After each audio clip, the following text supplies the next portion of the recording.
Farhan Zaidi in an interview basically admits that things need to change for the Giants and their approach to how they construct their roster and how they conduct their offseason needs to change. So what did he say and what does it mean next? You are Locked On Giants, your daily San Francisco Giants podcast. Part of the Locked On Podcast Network, your team every day.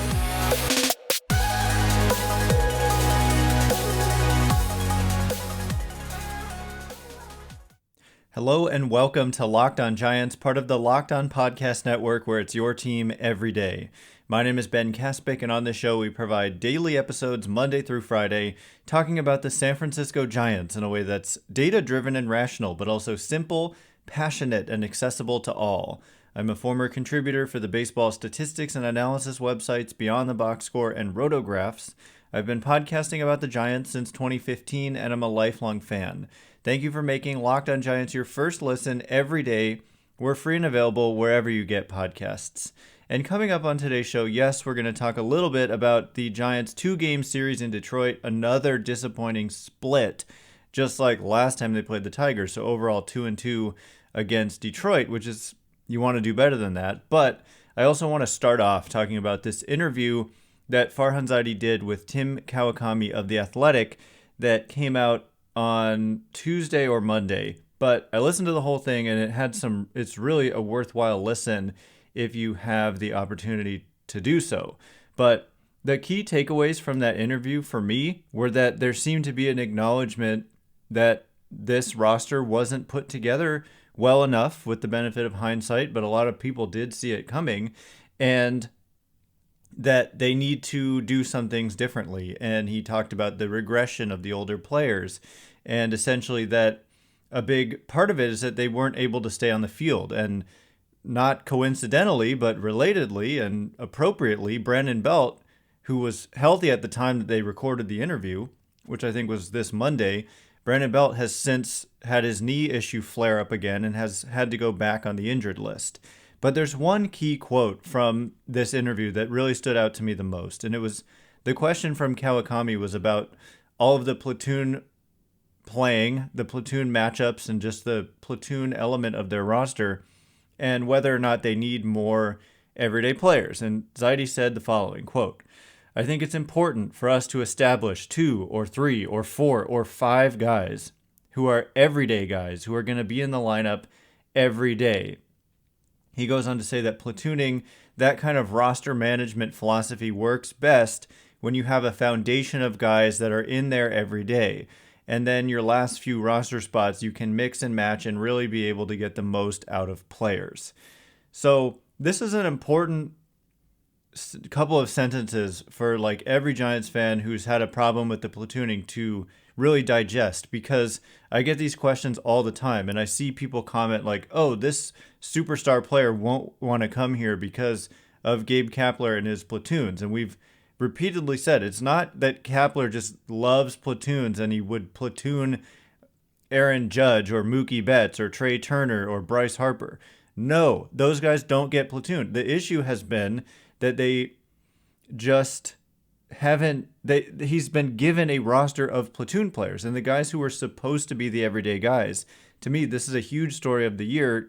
Don't really see it framed this way all that often. We've said it a couple times, but the guys who are supposed to be the everyday guys have just not been good enough, and those tended to be the veteran players who just had a combination of regression and health problems, which can be intertwined, right? The health problems can be related to the age, and the health problems can cause dips in performance. And we're talking specifically about Brandon Belt, who spent a lot of the year on the injured list and has not been very good, frankly, when he's been out there, and it probably has a lot to do with this knee issue. Brandon Crawford historically has been one of the healthier players in the game and just almost never goes on the injured list, but he's had a couple of stints on the IL this year, and there's been indications that it's because of the injuries that he's dealt with that his performance has declined. And then not just at the plate, but also in the field, he's had some issues. He had they didn't rule it an error, but a big defensive mistake, physical mistake, not a mental mistake today.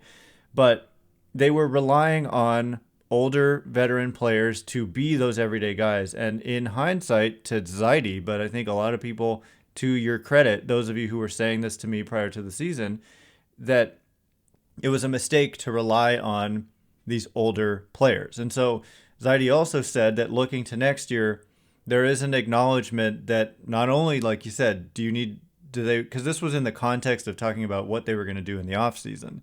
And he said, establish 2 or 3 or 4 or 5 guys who are everyday guys. But he also said younger and more athletic. I just want to point out, he stopped himself short of saying younger. He said younger, and then he corrected himself and walked it back and said he didn't want to sound ageist, which I thought was a little odd.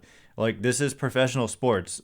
Their age is a factor in when you're evaluating guys. Like, if you're 50 years old, the problem, I mean, I guess what he's trying to say is if you're consistently healthy and a producer, it kind of doesn't matter what your age is. But also, as we have seen, the aging curve shows up for everybody, and sooner or later, Father Time is going to get you, especially as a professional athlete. And so, look, it's just hard to come by young talent, especially in free agency. That's why when certain guys who are like 26 and stars have showed up in free agency, those are the guys the Giants have gone after and given huge offers to. Specifically, the one example for Zaidi is Bryce Harper, who is 26, and they offered him $310 million. So there's not necessarily a lot of that going on in this year's free agent class, unfortunately, but basically the acknowledgement that they need more everyday players moving forward, I thought was a really big deal. And it got me a little bit more excited about the offseason because they currently, like the guys that they have coming back next year, in terms of players under guaranteed contracts for 2023 on the position player side, are only Brandon Crawford and Tommy LaStella. So they might view Crawford as an everyday guy, might not. Tommy LaStella, definitely not an everyday guy. He's a strict platoon player. So, I mean, they're going to have to go out there and either trade for or sign some everyday players. And when you look at the names that are out there, Judge, Brandon Nimmo, Trey Turner, Carlos Correa probably if he opts out, Nolan Arenado if he opts out. He's one of those guys who's been really durable, even though he's not necessarily young. He's in his kind of early 30s. I think he's like 32. Dansby Swanson is out there as a free agent. Josh Bell, I don't know. I mean, I don't think of athletic necessarily when I think of Josh Bell, but it does lead me to believe that they may take a very different approach. That was the takeaway I got from listening to this. Maybe I just want to be hopeful, but really I think that they recognize that things need to change, otherwise nothing's going to change. And as much as this season has been a disappointment, if you just double down on that same philosophy, everyone's just a year older. And so I really do think that we could see a different type of offseason from the Giants this offseason. So far, the biggest contract they've given to a position player has been to Tommy LaStella, and they knew he was a platoon player. The money they gave him reflects the fact that he's a platoon player. So if you sign everyday guys who are quality contributors, you start to get into bigger contract territory. Not saying it has to be $300 million, but Brandon Nimmo might be like $80 million or something that he ultimately ends up getting over 4 or 5 years. Haven't quite thought it all the way through, but something more like that potentially is something I think we could see. And hopefully they're in on guys like Turner. He is one of these. He's not 26, but I believe he's still in his 20s. Judge is a little bit older, but a superstar talent. And I don't know. We'll have to wait and see, but it got me a little bit excited. So coming up in just a minute, these 2 games in Detroit, Carlos Rodon is a guy. I mean, we talked about position players just now, but what about the pitchers? He was dominant again, but Logan Webb continued to struggle. So what's going on with him? Is there reason for concern? Next. But first, you're hanging out with some friends, putting back a few drinks. A few becomes a few too many. As the evening comes to an end and people start to head out, you think of calling for a ride, but nah, you live nearby and you can make it home okay. It's no big deal. What are the odds you'll get pulled over anyway? And even so, what's the worst that could happen? Your insurance goes up, you lose your license, you lose your job, you total your car, you kill someone. Everyone knows about the risks of driving drunk. The results are tragic and often deadly. However, that still doesn't stop everyone from getting behind the wheel under the influence. That's why police officers are out there right now looking for impaired drivers on our roads to save lives. So if you think you're okay to drive after a few drinks, think again, play it safe, and plan ahead to get a ride. It only takes one mistake to change your life or someone else's forever. Drive sober or get pulled over. All right, as promised, we're going to talk a little bit about these two games in Detroit. Carlos Rodon was excellent, as advertised on the season. Just when the Giants signed him, I think the title of our episode was that the Giants sign a potential ace in Carlos Rodon. And oh boy, has he been an ace. He's just been one of the better pitchers in the game, just a dominant strikeout artist who tied, or is one game short now of tying the single season record for Giants history of 10 plus strikeout games. He notched his 8th with this 10 strikeout performance against the Tigers on Tuesday. And only Tim Lincecum he tied Tim Lincecum as the last to do it in 2009. There's only one player, I'm blanking on who it was, who's ever had 9 10-plus strikeout games in a season. And so with over a month left to go, very decent chance, very good chance, Carlos Rodon ties that and or goes ahead. And so he's just been completely as advertised. He's been he's been the best player on the Giants this season. On the position player side, ultimately it's been disappointing because even though certain guys have done well, maybe hitting a little bit, they haven't had guys who hit well, provide defensive value, and run well to kind of add up to be a really impactful everyday player. And that's the point that I was trying to make earlier, is that last year, Crawford, Belt, and Posey were those guys. But I think it's pretty safe to say, and we would have thought this before last season, but after last year, it kind of changed the calculus a little bit. And then going into this year, it's pretty safe to say you probably shouldn't, or it would be completely unrealistic probably to even expect that those guys can be your impact everyday players on your roster. That just doesn't make sense for this organization anymore. But for Carlos Rodon, I mean, this is going to be a huge story going into the offseason as well. He has just been one of the better pitchers in baseball this year, and he is going to reach free agency, or at least he's going to have the right to opt out of the 1 year, $22.5 million left on his contract. If he's healthy, it is a easy decision. He'll do it. The Giants will then give him the qualifying offer, which he'll then reject because it's about the same value, a little bit lower it will be than the player option for next year. So reject, free agency. And do the Giants bring him back? What I keep saying is that they have a bunch of their starters under control for next year already. So they don't necessarily have to bring back Rodon, but I do think, because even though they have Rodon right now, they're still not quite good enough of a team. And so if you lose Rodon and you add some offensive player as a free agent, you're kind of just, those are canceling each other out if you sign a really good offensive player. And so in my opinion, you kind of need to bring back an impact starter, whether it's Rodon or go out and sign somebody else like Jacob deGrom or something. And then you got to do more on top of that. And they have the money to do it.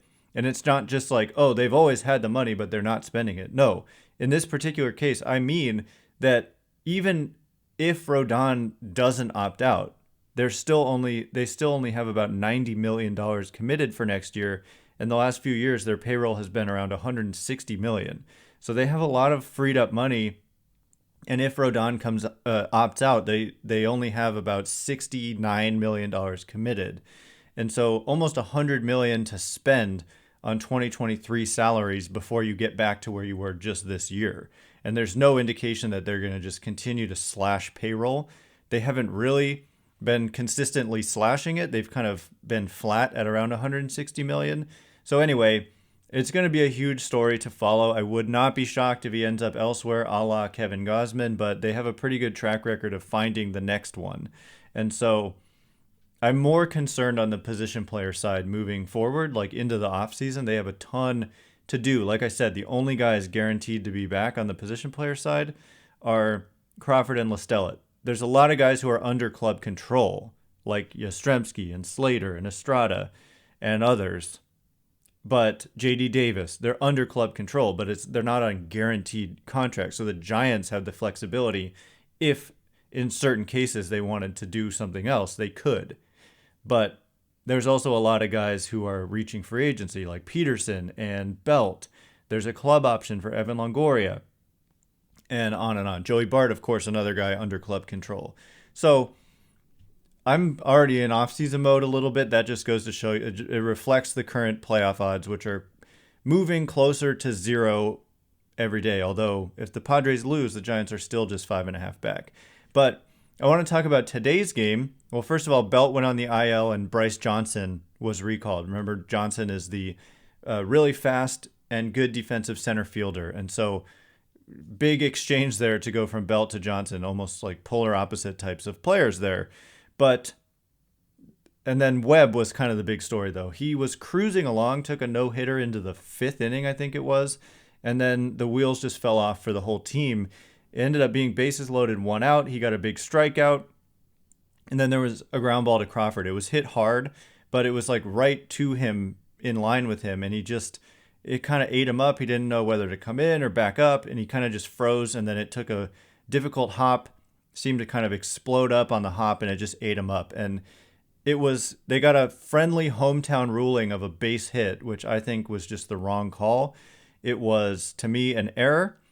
2 runs scored on the play, then another hit, and then at that point I think Webb was taken out, then another hit, and then ended up scoring 6 runs in the inning, and the ball to Crawford would have ended the inning with no runs scoring, and it would have been 0-0 still. So that completely changed the game. Appropriate defense, letting the Giants down, but also we have seen multiple times this year where the calls don't penalize the defenders, and this is just yet another example of the failures of fielding percentage, because it's totally up to an official scorer. Oftentimes they're a little bit biased because they generally live in the city where they are the official scorer, and so they're probably a Tigers fan, and there's a little bit of bias there, like if it's borderline, give the hit to the hometown player. But it really ended up hurting Logan Webb's ERA, that it jumped from 3.08 to 3.33. It's still good, but I do have some concerns about a decline in velocity for Webb. When I look through, without going into too much detail just yet, we will probably do a deeper dive on this later, but only the fastball has declined in velocity this year compared to his other pitches. The other pitches are right in line with his career norms, but the fastball has lost an entire mile per hour. I don't know if it's just that he's getting more movement than usual and that's taken off some velo, but the average fastball coming into today for him appears that it was 91.9 miles an hour, and last year it was 92.9. And the year before that, 92.7. The year before that, 92.9. So he has lost a tick, a whole mile an hour on the fastball, and lately the stuff just hasn't been very good. I mean, that's a little bit harsh. It just hasn't been what we're used to, and what we're used to over the last calendar year or so has been elite stuff and like just unhittable stuff at times, just wicked movement, and sometimes at closer to mid-90s velocity with the fastball. So I do have some concerns. It could just be a little bit of fatigue. Webb's health is super critical to the Giants moving forward. He is, of course, one of these players with lots of club control remaining, so he's a very, very important player to the short and somewhat long-term future of the Giants. So coming up in just a minute, how about this? The 2023 schedule was released, and it is a entirely different schedule than anything you've ever seen before, thanks to some new rules under the latest collective bargaining agreement. Remember that? The whole lockout situation. They changed the game, and we're going to talk about what that schedule looks like in just a minute. But first, betonline.net is the fastest and easiest way to check in on all your betting needs. Find all your favorite sports and events at the #1 online source for odds, lines, and games. Find reviews and news of every league, including Major League Baseball, NFL, starting soon, NBA, NHL, combat sports, esports, and even golf. BetOnline continues to be the top online resource for all your sports wagering information. From live in-game betting, scores, and podcasts, they have you covered. Head to BetOnline today or use your mobile device to learn more about the action happening today. BetOnline, it's where the game starts. All right, as promised, the 2023 schedule. It's always an exciting day when the next year's schedule comes out, and this year more than in other years. It's always exciting, but this year it's even more exciting is what I'm trying to say. And the reason for that is that an underrated part of the new collective bargaining agreement, which is a 5-year agreement, which they finally settled that ended the lockout, was a dramatic change in how the schedule is going to look for all teams moving forward. And the change was as follows. Every team is now going to play every team in Major League Baseball every single year. And so it's a more balanced schedule. And also, in order to accommodate that, you're playing your division opponents less than ever. And so I don't know if it's strictly set at 14, but because for division opponents in the past, in the last couple of decades at least, I think, they've played 19 times a year. So you see the Dodgers, the Padres, the D-backs, and the Rockies, each 19 times a year. To me, it was always way too much of those teams. Dodgers matchups are great, but Dodgers are extremely tough, so that was a tough deal for the Giants. And then those other teams, you just get sick of seeing them so much. I'm fine with seeing them a little bit more than the other teams, but 19 times a year, it makes up a huge percentage of your schedule. So this is good for the Giants in that you play the Dodgers less. A lot of people continue to be afraid of the Padres. I keep saying they haven't proven it yet. And as we speak, they're still kind of reeling a little bit, and they've been in a funk for a while now. Juan Soto has a little bit of a back thing going on right now. Some of those guys haven't hit. Some of the guys they traded for at the deadline haven't really hit yet. So you Dodgers less, but also Padres less. But you also play the D-backs and Rockies less, to be fair. But the D-backs have been much tougher and are getting better. But not only do you play your divisional opponents less, but to me it's just great that you get to play every single American League team every year. Because as a fan, there's the opportunity to see every player in your home stadium if you want to go to a game. You don't play every team at home and on the road. You only play either at home or on the road against these American League teams. I think with the A's, probably, I'll have to look closer, but the A's, I think, being an exception for the Giants, I believe they'll still play in Oakland and in San Francisco. But every other team, like for example, opening day for the Giants, opening series, they are in New York playing the Yankees, which I just think is really cool. And that means that the Yankees will not come to San Francisco in 2023. But my understanding is that it does mean that next year when the Giants play the Yankees, because they'll play them every single year, that series will be in San Francisco. So it'll alternate. So you get a chance to see Mike Trout, Shohei Ohtani, the Yankees. Hopefully Aaron Judge is on the Giants. I don't know. But whoever you want, every other year they'll be in San Francisco. And then as a travel opportunity, if you're so fortunate to be able to travel to watch Giants baseball, then every other year you can go to any single city you want if it's an American League city. And of course, it's not new that they'll go to every National League city. But if you want to go see a game in Yankee Stadium, a Giants game, every other year you'll have the opportunity to do so. And like next year they don't go to Boston or Baltimore, but that means next year they don't go to Boston or Baltimore, but the year after that they will. So I just think it's great for a number of reasons. It balances the schedule. I hope that personally, I do not think it makes sense to have the playoff structure be the way that it is. We've got 5 years of this at least, so I don't know why I'm really hoping for this, because it's not going to happen in the short term. But moving away from just the idea in general of making the playoffs be based on how you finish in the division, I just really think they should seed it, have just a much more balanced schedule, and just have the top team in the league, and then the second team, third team, fourth team, fifth team, sixth team, and then one plays six. Although currently the top two get a bye. So fine, top two get a bye, and then 3 plays 6 and 4 plays 5. I think that makes more sense. It's kind of whack the way it is now, but it's still a step in the right direction. and it's a far more balanced schedule at this point. And so that helps. It's just good for the sport in every way. It was like a no-brainer kind of a situation. And so the Giants, when I look through the schedule, that's what stands out the most. There's also fewer long road trips. There's only, I think, 2 road trips that are more than 2 cities. And that seems to be a change as well. So used to be like, oh, these are the few American League teams you're playing, and that would be what you'd kind of look for. But this year it's balanced. Everybody's playing the same teams. And if you're a National League team, you're playing 1 series against every American League team, and you're playing 2 series against every National League team, and then you're playing 14 games against your division rivals. So it is balanced. So anyway, I just think that's exciting. You can check out the schedule for yourself on sfgiants.com. Click on the schedule, toggle to 2023, and check it out. And think about some travel if you are so fortunate to be able to do so. Anyway, that is all the time we have for today. Thanks again for making Locked On Giants your first listen today. Now make your second listen the Locked On MLB podcast. MLB expert Paul Francis Sullivan brings humor, passion, and unique perspective on every team and the biggest stories around the league.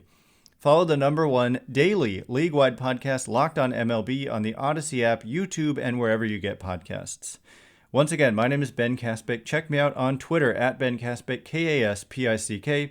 If you like this show, please consider rating it or leaving a review. It helps me out a lot, so thanks in advance, and thanks to everyone who's done so already. Coming up tomorrow, more mailbag questions. We have a lot of good questions left from our mailbag late last week. We're going to get to those tomorrow, so I hope to see you there. Anyway, thanks again for listening. You are now Locked On Giants.